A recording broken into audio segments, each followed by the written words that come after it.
Alright, there are three fights I'm interested in this weekend. First off, the Povetkin Stiverne fight. I'm not going to necessarily pick a winner in this fight. If it goes to a decision, we know what's going to happen unless Stiverne gets a bunch of knockdowns.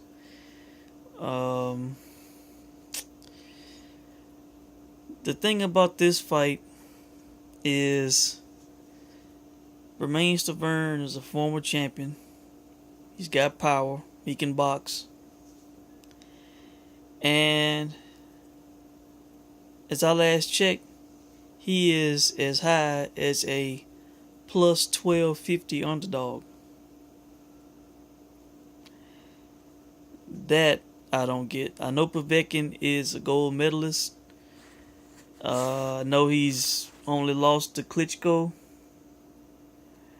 But, man, you got a former world champion that can punch like Stiverne. I mean, man, that's an easy $50 bet to me.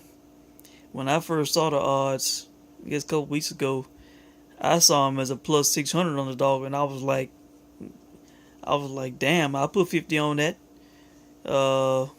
And it's as high now as a plus 1250. That's crazy. So, from a betting standpoint, with those high odds on a former world champ who's got power, I'd put a little small play on it. I understand it being an underdog, but not that high. So it'll be interesting to see what happens in that fight. Alright. Now with the UFC card on Fox this weekend, the only fight that I'm interested in is, believe it or not, is the Mickey Gall Sage Northcutt fight. Okay. These two young prospects going at it. I favor Mickey Gall in that fight. I know Northcutt is a long-time karate practitioner, but I think Gall has enough MMA striking ability to nullify it, and if it gets to the ground, it's not going to be good for Sage. Northcutt,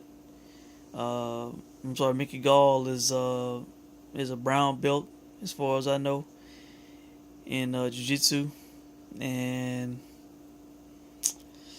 man, if it gets down to the ground, I don't think it's going to go good for Sage. I'm predicting Mickey Gall to win inside the distance, most likely by submission.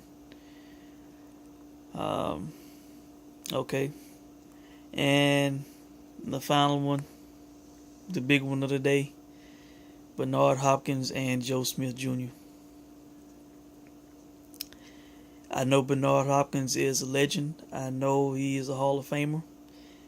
I know he has pulled off the impossible quite a few times. But I'm sorry. I cannot pick a 52-year-old man. I know he ain't 52 yet, but he's going to be in a few weeks. I cannot pick a 52-year-old man over a 27-year-old. I just can't do it. I just can't do it. I just can't do it. He's going to have to prove it to me once again. I cannot bet on a 52-year-old man over a 27-year-old. Man, look, Joe Smith. To me, I think it's an easy path to victory for Joe Smith. If I'm in his corner, if I'm advising him, the game plan for me would be to stay on the outside, be high volume, and go pretty much 100% to the body. And by the body, I don't necessarily mean the stomach. Hell, hit anything below the neck.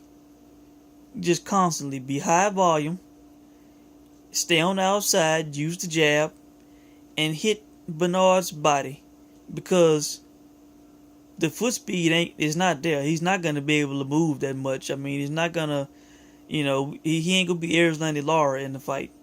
Okay, just hit the body. Don't worry about the head, because he got a hell of a chin. We saw the shots he was taking from Kovalev, but just jab, right hand to the body, hit whatever you can hit, the arms, the shoulder, the chest, the stomach, whatever.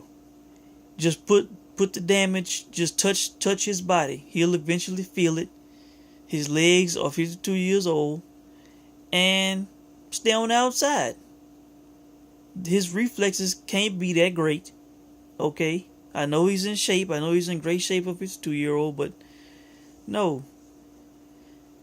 I think it's the easy path to victory. Don't even worry about the knockout. Just stick to the body. Stay on the outside.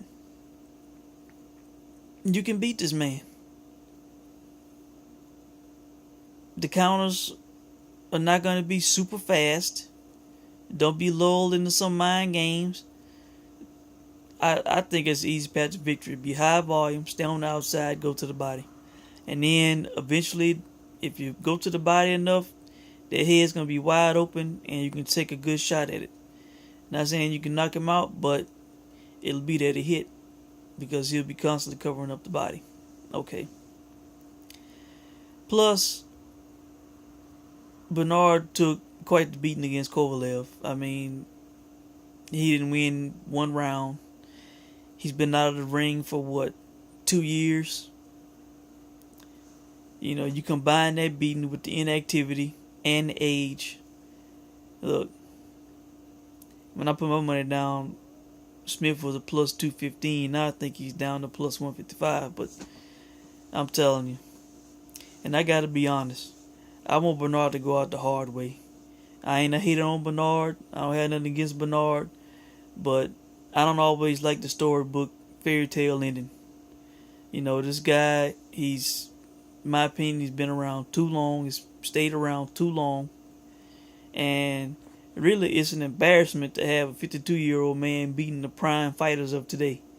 You know, it's just embarrassing. We shouldn't have want boxing to be on the level to where a guy that age, you know, that's been around that long can beat, you know, the young active studs of today. Like, that's embarrassing for the game. And, you know, for the game, for the current fighters, I don't want that. So I want Joe Smith to either beat him decisively or to knock him out, finish him, whatever. But a 52-year-old man should not be beating a 27-year-old in his prime, top 10, top 15 ranked fighter. So I don't care who he is. So Joe Smith, I'm hoping he pulls it off. I got a little money on Joe Smith, and that's how I see today's action.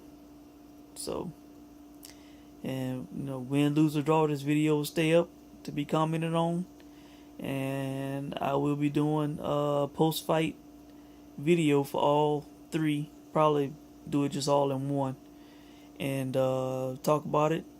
And hope you guys enjoy the fights. Thanks for watching.